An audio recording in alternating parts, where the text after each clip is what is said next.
Hey everyone, welcome to Soccerpedia, the newest soccer podcast. I'm your host, Kai Uchimura, also known as Coach Kai. With the world going through a unique and unprecedented time of the COVID-19, also known as the coronavirus, I thought about making a podcast about the sport that I love, which is soccer. I grew up playing soccer, played on travel teams in high school and club soccer in college, and I currently still play in a couple of local leagues in the Atlanta area. So some things about me as far as soccer is concerned. My main position is goalkeeper, but as long as I'm out there kicking a soccer ball, I'll be happy. Currently, I'm a high school history teacher, and I also coach the girls' soccer team. So creating a podcast is something I've never done before, so I wanted to try something new. My main goal in this podcast is to cover various topics in soccer, from the mainstream news to the miscellaneous and unheard stories. I'm a fan of three club teams, which are Chelsea FC of England in the Premier League.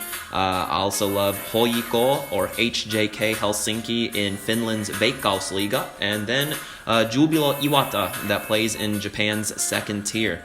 So I'll dive in later on about why I love those club teams.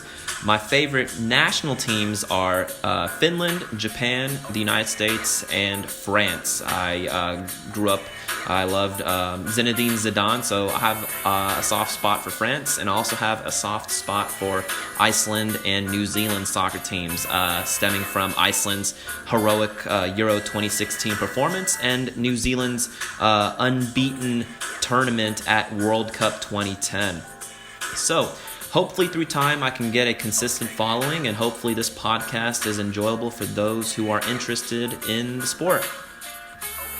So, for my very first episode, I wanted to talk about Finland's national soccer team. I know this sounds very random, but I'm half Finnish, with my mom being from Finland. I'm also half Japanese, so that kind of explains why I like Japan's soccer team. I'm also a huge follower of Finland's national team. So, if you are a pretty avid follower of international soccer, you may have heard that Finland qualified for their very first Euros in 2020. This is the biggest accomplishment Finland's soccer team has ever achieved.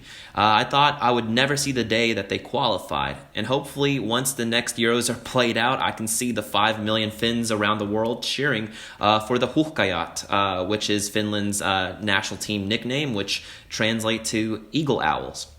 This nickname was given to the national team after a 2008 Euro qualifier between Finland and Belgium, which ended in a 2-0 victory for the Finns. The reason why this game was given the nickname Eagle Owls to Finland is because during this game, this made headline news when an eagle owl invaded the pitch and stopped play for about half an hour, with the owl flying around, which was very humorous. As far as sports are concerned, Finland's national sport is hockey, with several players playing in the NHL, the National Hockey League. But over time, soccer has made its way to become very popular. Finland's national soccer team has attempted to qualify for each World Cup since 1938. But they did not find a whole lot of success, and it would not be until 1965 until they achieved a qualifying win against Poland. Most players back then were not full-time professionals and played domestically. So no disrespect to the Veikkausliiga, but it pales in comparison to the top leagues of Europe like England, Italy, Spain, and Germany. They also did not have a whole lot of star players, with the very first Finnish professional player was Aulius Rytkönen, who played for Toulouse in France in 1952. It's not going to be until the 1980s and 90s until more Finnish players start to play abroad, and arguably Finland's first modern superstar is Jari Litmanen, who is basically the only international player to have played in 4 different decades, from the 80s, 90s, the 2000s, before retiring in 2010, with his last game being against San Marino. He was a fantastic player in his prime who won the Champions League for Ajax in 1995. Unfortunately, injuries robbed a few years of his prime, which was quite unfortunate. He currently holds the record for Finland's all-time leading goal scorer with 32 goals and appearance holder with 137 caps. I'd say that Finland started to emerge a golden generation of sorts in the late 90s to early mid 2000s, with not only the likes of Jari Litmanen, they also had established longtime Liverpool center back Sami Hyypiä, who was often partnered with Werder Bremen defender Petri Passanen and fellow center back and Anderlecht defender Hannu Tihinen. They also had once promising Chelsea forward Mikael Forsell, who unfortunately dealt a lot of injury issues during his prime, but when he was healthy, he was tearing it up for Birmingham City when he was on loan. Finland was also well equipped in the goalkeeping department with Premier League caliber goalkeepers of Antti Niemi, Jussi Äskeläinen, and to some extent Petter Enkelman. They also had Charlton Athletic forward Jonathan Johansson and Ipswich Town and Blackburn's Rovers striker Shefki Kuchi, who had a physical presence up top. Finland also had reliable midfielders in Teemu Tainio, Mika Väyrynen, Jonas Kolkka, and Mika Nurmela. So overall, Finland had a decent core of players. They were very close to qualify for a playoff spot in the 1998 World Cup. But on the last day against Hungary, they needed a win and were up 1-0 against Hungary until they conceded an own goal in extra time, which was devastating and ended hopes for their tournament in France. So, you may ask yourself, well, with all these good, capable players during the golden generation, quote unquote, why couldn't they muster a World Cup or a Euros appearance until they qualified for Euro 2020? So people often point to a few reasons. Finland in general has been the average team in the group. Historically, they usually win against the minnow teams, but that seem to have an inferiority complex, or they psych themselves out when they play against more established opposition. In these qualification groups, Finland is often in the third seeded pot, and that's usually where the most average teams go, with 5 pots there total, usually. So this basically means that there's always 2 higher seeded teams placed in their group, and usually the top 2 placed teams earn a spot in the final tournament, which is either for the World Cup or the Euros. So it's just a luck of the draw. So, for example, Finland during the late 90s, early 2000s, they were placed in groups that featured the likes of England and Germany during the 2002 World Cup qualifiers. They also had Italy and Serbia during the 2004 Euros. They also, in 2006, had a tough group with the Netherlands, Czech Republic, and Romania. And during that campaign, they did not gain a single point against the top 3 teams at all. Also, some people have pointed the finger to the coach at the time, Antti Muurinen, who faced some critiques in his coaching style and tactics for being a bit too outdated.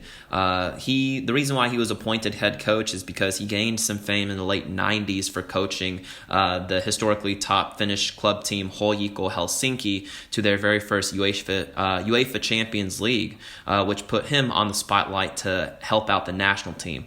But it just seemed that the national team was just a step too far ahead of him. Finland did well in recruiting Roy Hodgson, who had a long coaching resume, to help lead them to Euro 2008 that was co-hosted by Switzerland and Austria. They started off the campaign quite promising, tying a Cristiano Ronaldo-led Portuguese side 1-1 in Helsinki, but they just had disastrous results against the likes of Azerbaijan of all teams, who they lost 1-0 away to Baku, and they also could not gain any results against Serbia. They kept themselves alive by defeating Kazakhstan and Armenia, and they also defeated Poland in opening day. So they were still in the hunt for it on the very last day, and they needed to beat Portugal in Porto, but they stumbled at the last hurdle, coming away with a 0-0 tie. Qualification for World Cup 2010 and Euro 2012 were disappointing. Finland were never able to win against top-ranked teams in their group. They had Russia and Germany in 2010, with the only solace being that they were the only team in their group not to lose to Germany. They had a very exciting 3-3 draw in Helsinki, but the fabulous Miroslav Klose got a hat-trick against Finland. And they also managed to tie Germany 1-1 on the final group play. But they were no match for Russia because they lost 3-0 in both fixtures at home and away. And in Euro 2012 qualifications, they had Sweden and the Netherlands. And they lost to both teams, home and away. And it was just a disastrous campaign. They even struggled to beat San Marino 1-0 at one point, and that was San Marino's best result because they lost the rest of their games. So it was a pretty low time. And after the Euro 2012 campaign, Finland started to move away from their golden generation, as many of those players either retired or were moving past their peaks. This was the time of the early 2010s that showed some promising players, but it was definitely a rebuilding era with the likes of Niklas Moisander, who at the time was playing for AZ Alkmaar and later moved to Ajax Amsterdam. They also had Tim Sparv, Teemu Pukki, Jukka Raitala, Lukas Radecki, Kasper Kaape Hämäläinen, and Perparim Hetemai. And arguably their star player at the time was Roman Eremenko, who was playing center mid for Rubin Kazan and later CSKA Moscow in Russia's Premier League. During this time period, Finland was coached by Englishman Stuart Baxter and former Finnish international forward Miksu Paatelainen later on. Paatelainen faced some criticism for his coaching tactics. He often was stubborn in not playing players in their natural positions and solely focused on a formation that he liked, which was the 4-3-2-1 Christmas tree formation, which as a coach, it's a difficult formation to adapt to, especially when none of the players played that position at club level. So my own take on this as a coach is that coaches need to understand, especially in high school, that you can't play the same formation year after year because your players change and teams change. Players graduate and new players may not comfortably play in the position of the previous player who graduated. So, for example, in my first season in charge, we did play the 4-3-2-1 formation. But in my second season, we reverted to a 3-5-2 with wing backs. Qualification for World Cup 2014 was always going to be a tough task when Finland was drawn in with Spain and France, two of the top teams in Europe, in the same group. Finland also had Georgia and Belarus. Even though they were ranked lower in the seeded pots, they were by means no pushovers and could be stubborn defensively. And they were definitely not in the same tier as traditional minnows of Andorra and San Marino. Finland did surprisingly well against the top teams. They barely lost to France at home 1-0, and they miraculously held world champion Spain 1-1 in Gijón, which Teemu Pukki equalized in the 80th minute. Finland were still in the hunt for a playoff spot for that World Cup until the final two match days. Unfortunately, Finland was mathematically eliminated when France defeated Belarus 4-2, which put Finland out of the reach for a playoff spot. And afterwards, Miksu Paatelainen would later be given the boot. When Euro 2016 qualification groups were announced, I was very optimistic, and I surely thought this would be the tournament for Finland to qualify for. It was the first time where Finland was not drawn in the same group as traditional powerhouses of European soccer. The top-ranked teams in their groups were Greece, Romania, Northern Ireland, Hungary, and Faroe Islands, for crying out loud. On paper, this was seen as the easiest group in the entire field. Finland didn't have to deal with the likes of Spain, Germany, France, England, Netherlands, or even a Sweden. We started positively. We routinely beat the Faroe Islands 3-1, and they tied Greece 1-1 at home. So it was an optimistic start. But after that, things went downhill very fast, with Finland taking 4 straight losses and only scoring 1 goal. They did, however, finish their final 4 games undefeated, which at least they ended on a positive note. What was not positive was the offense for Finland. It was definitely their weak point between 2011 and 2017. Teemu Pukki was basically their striker and was a promising player, but he did not have any help, and he was also out of form at club level for Celtic and didn't register a single goal during the 2016 Euro campaign. Finland also had Joel Pohjanpalo, who was the other promising young star and forward, but there seems to be a pattern with promising young Finnish strikers and injuries. Take a look at Mikael Forsell, who came 15 years before him. To add further insult to injury, the star player Roman Eremenko, who was their most creative player and the engine of the midfield, was given a 2-year ban by FIFA for cocaine use. And despite being reinstated in 2018 for club football, he has not earned a single cap for the national team since his ban. I was in my senior year of college when I heard that, and I was so disappointed. Like, what are you doing, man? Come on. During this period in 2016, Finland hires a new head coach in Markku Kanerva, who was a former Finnish international in the 80s and 90s. Moving forward, in the 2018 World Cup, Finland was drawn in the same group as Iceland, Croatia, Turkey, Ukraine, and Kosovo. And once again, Finland was in a really tough group. You can't even consider Kosovo minnows, even at the time, despite being the newly accepted FIFA nation, being the lowest ranked team. Kosovo still had at their disposal very talented players like Milot Rashica, Bersant Selina, and Valon Berisha, who at the time played at top 5 leagues in Europe. This campaign was eerily similar to the Euro 2016 campaign, with Finland going on a tough losing streak before ending on a 4-game unbeaten streak to end a campaign. They received notable results, defeating Iceland 1-0 at home, and tying Croatia on the road, and tying Turkey at home.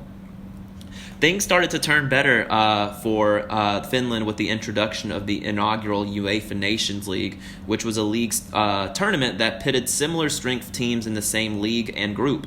Finland was placed in the same group as Greece, Hungary, and Estonia. And so this was seen as an opportunity for Finland to gain some confidence and a morale boost before Euro 2020 qualifications.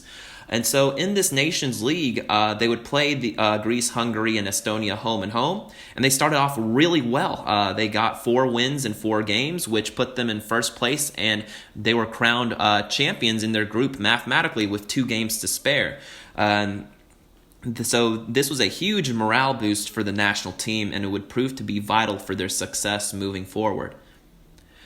Now it was time for Euro 2020 qualifications. When I saw the draw, I was like, okay, this could have been worse. We have a chance in this one. Finland was drawn in the same group as Italy, Bosnia and Herzegovina, familiar foes in Greece. They also had Armenia and Liechtenstein. I knew that finishing first would nearly be impossible given that they had Italy in their group, but they managed to give them a run for their money. They lost 2-0 in Italy before controversially losing 2-1 at home due to a bogus penalty kick call for a handball. And when I was watching that game, I was thinking to myself, how can the referee call that a handball? You can go back on YouTube and check it. The defender might as well had his arm amputated from that handball. The results that ultimately mattered was their home wins against Greece and Bosnia, and they also received help that Armenia and Greece both won against the second-seeded team in Bosnia. So at this point, it is November 15th of 2019. Finland was just a home win away against the lowest-ranked team, Liechtenstein, who they had defeated in the reverse fixture 2-0. Nerves were high in the Telia 5G arena in Helsinki, packed with 5,000 fans and many thousands more in the streets of Helsinki, because their normal Olympic Stadium in Helsinki and Ratina Stadium in Tampere were going through renovations and due to the harsh cold winter weather. Finland got off to a great start with Jasse Tuominen scoring in the first half, and Teemu Pukki, who was on great form for the newly promoted Premier League side Norwich City, had a phenomenal start to the season, and he scored 2 goals in the second half to place Finland in their first ever major soccer tournament. It will be a moment that I'll always remember.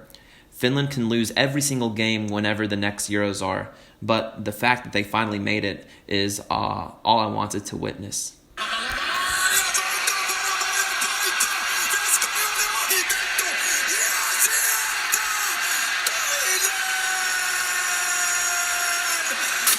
So, what exactly changed for Finland to qualify? Currently, Finland does have talented players. They moved on from the likes of Berparim Hetemäe, former captain Niklas Moisander, goalkeeper Niki Mäenpää, and defender Kari Arkivuo, and also midfielder Alexander Ring, either through retirement or fallen out of favor. But most of Finland's core group of players have been together for the past 3 years. Currently, they have Bayer Leverkusen goalkeeper Lukas Radecki, who is arguably Finland's best player, along with Teemu Pukki. They also have a solid and mature captain in Team Sparf, who typically plays defensive midfield for FC Midtjylland of Denmark. They are also anchored at the center back position with Paulus Arajuuri, who recently transferred from Brøndby of Denmark to Cypriot side FC Pafos. They have a skillful left back in Jere Uronen, who plays for Racing Genk in Belgium. They have hard-working midfielders in Rangers center mid and former Arsenal youth player Glenn Kamara, who I could argue could be suitable for a Premier League or an English Championship side. They also have Robin Lod with the dangerous left foot for Minnesota United and Hamburg Aloni Joel Pohjanpalo. A lot has to do with the tactics of their head coach, Markku Kanerva, who plays very simply with a standard 4-4-2 formation that these days is often criticized for being outdated. But if it works, it works. The 4-4-2 formation is traditionally the easiest formation for a coach to use and for players to adapt to. This is where Kanerva just gets it right. Just like myself, Coach Kanerva is also a teacher, but he's at the elementary school level. And as a result of that, he is quite calm and composed, which is not something that is usually seen at the mainstream level of coaching. The last point that cannot go unnoticed is maybe a bit of luck with the draw. Finland in the past has almost always had two powerhouses drawn in their group, which made it extremely difficult to qualify for any major tournament. Albeit in Euro 2016, the qualifiers, they didn't have any traditional powerhouses in their group. I felt that Finland benefited from the morale boost of the UEFA Nations League, and afterwards, the 2020 qualifiers, they were coming in with some confidence, and they only had Italy as a clear powerhouse, with all due respect to Bosnia and Herzegovina and Greece. With the current developments of the COVID-19, the coronavirus, there is talks that this summer's Euro 2020 tournament would be postponed until next year. We shall see. Finland was drawn in the same group as Belgium, Denmark, and Russia, and I hope Finland can find success in this group, but I'm happy that they managed to qualify in the first place, and it is just a great feeling that they just came a very long way.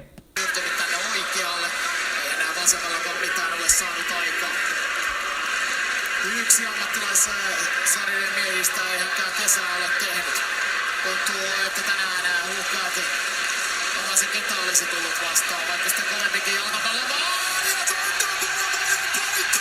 Keskari on ohitettu. Ja sieltä toinen! So, that is it for today's episode and my first episode of Soccerpedia. I hope you enjoyed it, and until next time.